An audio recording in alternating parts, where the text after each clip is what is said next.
大家中唔中意食餅乾呢？今日咧我特登去 Costco 咧就買咗盒餅翻嚟，咁咧就同我屋企嘅一包嘅梳打餅咧做一個嘅比較，順便同大家咧分享下咧點樣去睇標籤係揀健康嘅食物嘅。你有冇食餅乾啊？你食緊啲咩餅乾呢？歡迎你喺下邊留言同我分享啊！如果你中意呢個影片嘅話，請你俾個 like 我，同埋請你訂閱營養師媽媽頻道啊！我呢個頻道咧係介紹健康嘅食物啦，同埋0至3嘅營養嘅，希望一家大細都食得健康啦！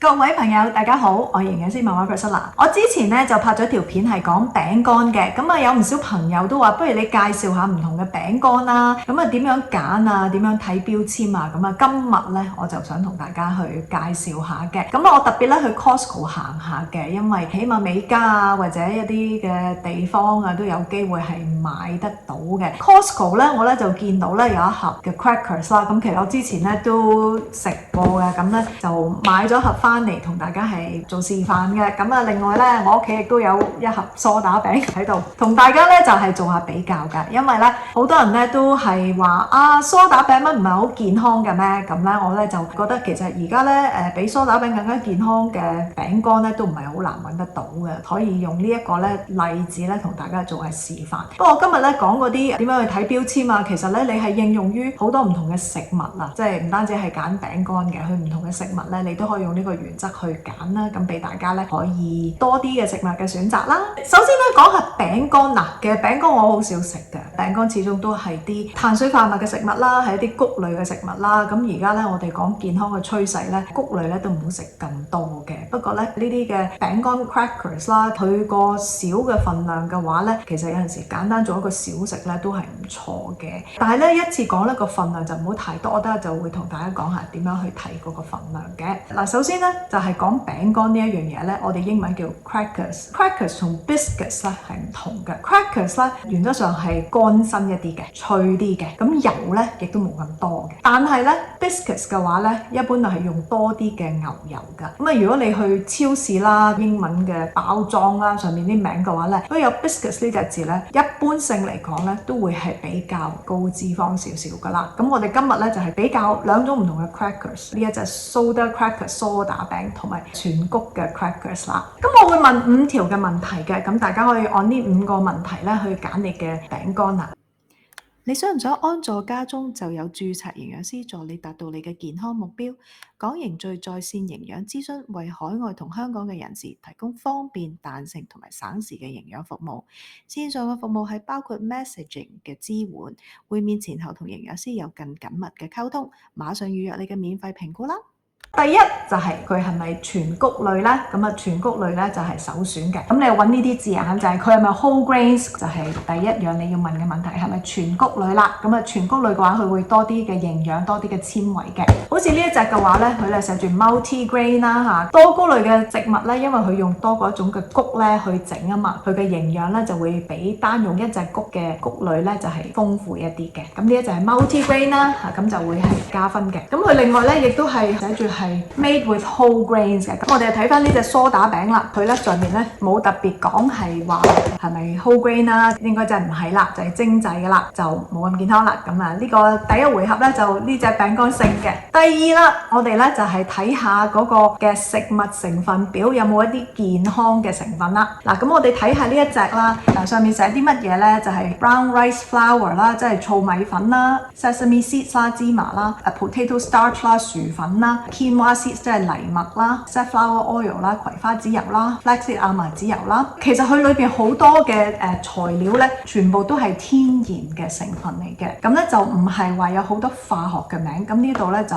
冇好多化學嘅名嘅。佢有少少maltodextrin，淨係呢一樣嘢啫。鹽咧就放到最後啦。咁咧大家知道咧，呢個食物成分表嗰個排序咧就係由最多排到最少㗎。鹽咧就排喺最後嘅。咁所以咧鹽咧即係喺佢嘅成分嚟講講咧，嗰個比重係最低嘅。咁我哋睇下另外呢個梳打餅嗰個成分啦，就係 wheat flour 啦 ，vegetable shortening 起酥油喎，仲括弧啦就係 coconut oil and palm oil， 即係有椰油同埋棕櫚油嘅成分㗎。再下一個咧就係 coconut oil， 呢一隻餅都有幾多唔同嘅飽和脂肪嘅油喎。咁之後咧就有 salt、sugar、sodium bicarbonate、yeast。後邊嗰啲我哋都識得係啲咩嚟嘅，不過咧大家睇呢個食物成分表嘅時候咧，揾下一啲天然嘅食材嘅名，咁咧因為咧佢係會話俾你聽，呢隻食物咧有冇用一啲靚嘅天然嘅材料去做嘅。咁呢個回合咧又係呢一隻餅係勝出嘅。第三條問題啦，佢係咪好鹹嘅咧？包裝食物咧就最擔心咧就係攝取多咗鈉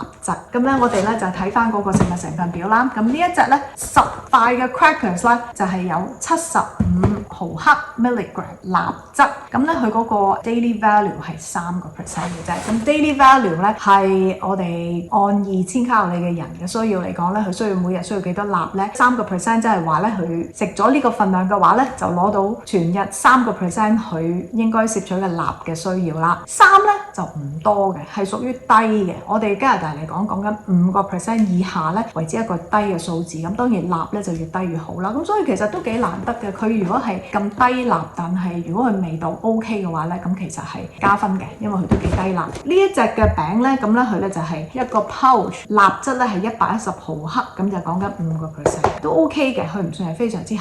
不過咧，大家留意下啦，其實佢嗰個份量咧，呢個25克做一個 serving size， 呢個係20克做一個 serving size 嘅。所以咧兩者咧，我會講咧，如果呢一隻咧開咗嚟食咧，佢個味道咧係唔難食嘅，即係有味嘅，咁咧就一定要加分，因為佢都幾低鈉嘅。呢個回合咧又係呢一隻餅會比較好一啲啦。第4條問題我會問嘅咧，就佢係咪高脂肪咧？佢嘅脂肪係啲咩脂肪咧？頭先就俾大家睇咗啦，咁即係其實平時點樣睇脂肪咧？就係你要睇下佢個脂肪裏邊咧總共有幾多脂肪。咁啊3.5克，5克嘅脂肪咧就等於1茶羹嘅。你食10塊餅咧，大概等於大半茶羹嘅脂肪啦。點樣睇標籤上面嘅脂肪嘅咧？就係首先你要睇嗰個 total fat 啦，佢有幾多 fat 喺度啦，按嗰個份量講佢有幾多 fat 啦。第二睇咧，你就要睇佢嗰個飽和脂肪嗰個比重啦。好似呢隻餅嚟講咧，佢10塊餅咧係有3.5克嘅脂肪啦，咁當中咧得0.4克係飽和脂肪嚟嘅啫，係2%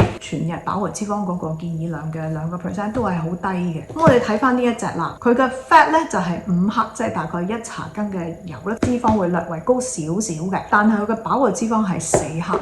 大家明唔明？就係話佢5克裏邊咧有4克咧都係飽和脂肪嚟嘅。咁換言之，即係話其實佢飽和脂肪都係比重係幾高嘅。咁因為咧佢裏邊咧都係有用椰油啦，有用棕櫚油啦，咁所以令佢飽和脂肪高一啲嘅。暫時嚟講咧，我哋都係會建議大家多啲食一啲多元不飽和脂肪多過飽和脂肪嘅。咁呢個係另一個話題嚟㗎啦。咁所以咧飽和脂肪咧比例應該少啲會好啲。呢一回合咧亦都係呢一隻餅係勝出嘅嚇。最後啦就係呢隻嘅餅咧有冇纖維咧？如果有纖維就加分。嗱，呢一隻餅咧高唔高纖咧？每10克咧係有1克嘅纖維，咁啊真係一啲都唔高啊，咁啊得4%啫，咁就屬於低纖維嘅。咁呢一隻餅咧纖維咧就係又係1克嘅，咁啊兩樣咧嘅纖維數咧份量係一樣嘅。咁所以咧呢個回合咧兩樣咧都唔係話特別高纖啦。總括嚟講咧就係餅乾唔係特別健康嘅食物，因為都係碳水化合物嘅食物。但係咧如果你識揀嘅話咧，你會有好多嘅食物嘅選擇。不過最後咧就係其實你食任何嘢都好，要睇下咧嗰個嘅份量係講緊係幾多啦。佢講緊係10